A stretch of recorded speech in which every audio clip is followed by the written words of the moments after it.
Buat jadi seorang penyanyi memang sudah merupakan impian gue udah lama.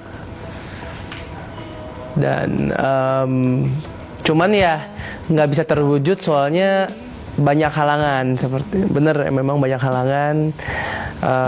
Memang dari latar belakang family nggak ada yang di bidang musik ataupun entertainment ataupun yang berhubungan dengan dunia itu.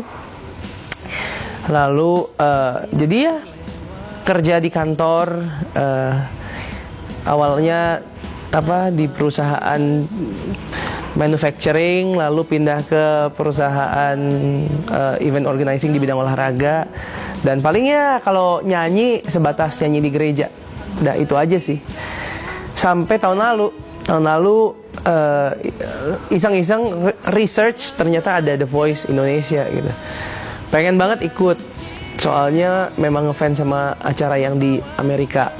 Bagus banget acaranya, blind audition, objektif gitu kan. Jadi audisinya tuh nggak si juri-jurinya tuh tidak melihat si peserta secara fisik gitu. Jadi mau dia kurus, gendut, hitam putih, rambut keriting, rambut lurus, nggak ketahuan. Pokoknya yang didengar cuma suaranya.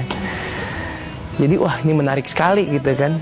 Jadi akhirnya ikutan, tapi ternyata audisinya tidak dibuka untuk umum, but somehow ketemu jalurnya, ternyata bisa submit resume lamaran lewat online. Ya, akhirnya singkat cerita ikut blind audition, dan nggak nyangka juga sih bisa nyanyi di belakang punggung dari Sherina, Giring Niji, Glenn Fredly sama Arman Maulana.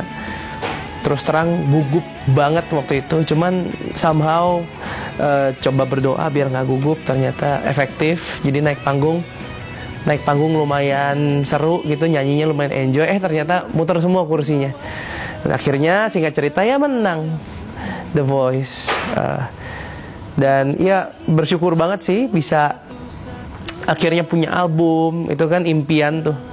Sebagai musisi, penyanyi pasti deh impian kita pasti untuk terlibat atau punya album solo, itu udah pasti. Dan akhirnya kesampaian gitu, dari dulu pengen banget punya album. Akhirnya dapet dan bisa keliling Indonesia, bahkan bisa pergi ke mancanegara gitu. Sebentar lagi pergi ke Jepang buat nyanyi beberapa kali di sana. Jadi a dream come true lah. Ini living the dream sekarang. Senang banget. Ya nggak gampang sih, nggak langsung gitu. Dulu impian ini udah lama sebenarnya, cuman ya bisa kejadian baru tahun lalu. Dan pertama kali mengenal nyanyi di depan muka umum gitu ya, itu pas kuliah udah mau lulus gitu. Lumayan telat lah kayaknya menurut gue, lumayan telat. Soalnya penyanyi banyakan kan mereka belajar dari kecil lah, udah ngeles, punya sempat ikut pelatihan, atau mungkin udah punya pengalaman rekaman di studio dari kecil gitu kan. Sedangkan gue nggak punya itu semua gitu. Tapi ya toh hari ini bisa jadi pemenang The Voice Indonesia juga, jadi ya senang banget. Ya nggak ada yang nggak mungkin lah kalau kita mau coba dan jangan menyerah. Album lukisanku ini memang semua liriknya gue yang nulis, dan gue beri judul Lukisanku karena 10 lagu ini menceritakan 10 kejadian yang berbeda-beda di dalam kehidupan gue. Dan gue tahu banget bahwa setiap kejadian itu memberikan warna yang berbeda di dalam kehidupan kita. Kalau kejadiannya positif, gue ibaratin kejadian itu memberikan warna yang cerah di dalam kehidupan kita. Kalau yang negatif, yang gelap. Dan bagus untuk punya pengalaman melalui kedua kejadian itu. Soalnya namanya sebuah lukisan, kalau nggak ada warna hitamnya jelek pasti. Kalau cerah terus, kayaknya positif terus dalam kehidupannya, harus ada warna hitam agar kita kelihatan garisnya, kelihatan bentuknya, biar nggak boring juga gitu ceritanya. Dan itulah kenapa gue beri judul Lukisanku, ibaratnya kehidupan kita yang penuh dengan warna-warni gitu. Gue tahu persis musik itu adalah alat untuk kita bisa menyampaikan pesan ke banyak orang.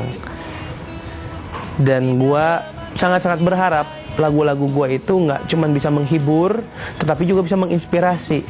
10 lagu ini kebanyakan memang buah pemikiran gue tentang banyak hal, nggak cuma tentang cinta ya. Ada tentang cinta, ada tentang jangan menyerah, ada tentang bagaimana kita harus peduli kepada kota dan negeri ini. Ada juga tentang jangan cepat dendam sama orang, selalu berikan orang lain yang bersalah kepada kita kesempatan demi kesempatan untuk mereka bisa berubah gitu. Jadi hal-hal positif lah. Jadi gue berharap sih dari lukisanku ini bisa memberikan message yang menginspirasi, tidak hanya menghibur. Dan gue harap orang yang dengerin juga bisa mendapatkan dampak yang positif lah lewat musik gue.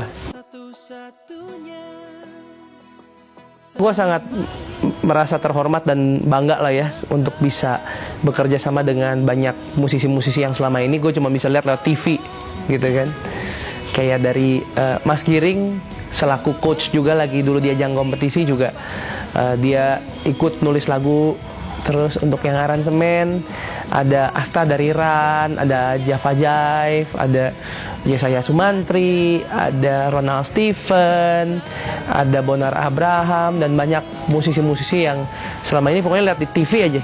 Mereka udah go international segala gitu. Ini buat gue musisi yang baru istilahnya ya, masih bau kencur, masih baru terjun gitu kan ke industri.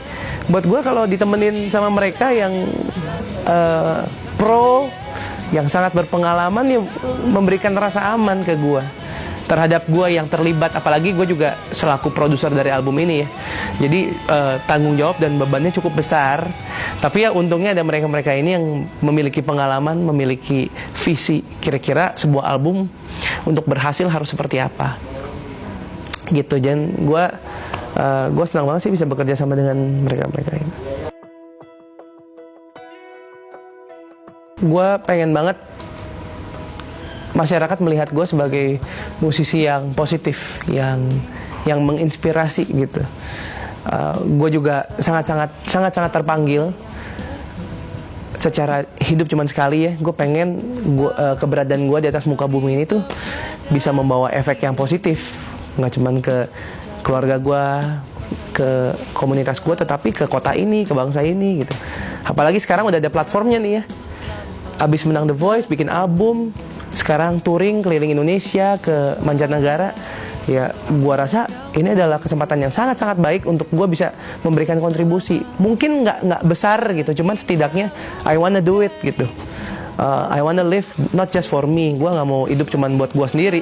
Soalnya sekarang platformnya ini sangat-sangat baik untuk bisa membawa kebaikan, membawa sesuatu yang positif ke masyarakat luas. Hal kecil deh, lewat Twitter, lewat Instagram gitu.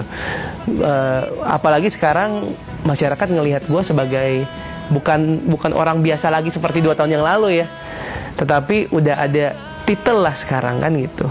Jadi apapun yang gue katakan, apapun yang gue lakukan, musik yang gue buat, lirik yang gue tulis, lagu-lagu yang gue nyanyikan, itu bobotnya jauh lebih besar sekarang gitu loh. Orang denger nggak cuman masuk kiri keluar kanan, mungkin bisa tertinggal di hati mereka.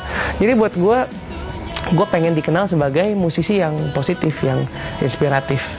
Dan moga-moga, dan ya jangan sampai deh ya jadi seorang musisi yang memberikan sesuatu yang tidak mendidik atau yang kurang, yang istilahnya nyampah lah, jangan deh, nggak mau banget gitu. Jadi ya gue harap sih bisa jadi inspiratif lah.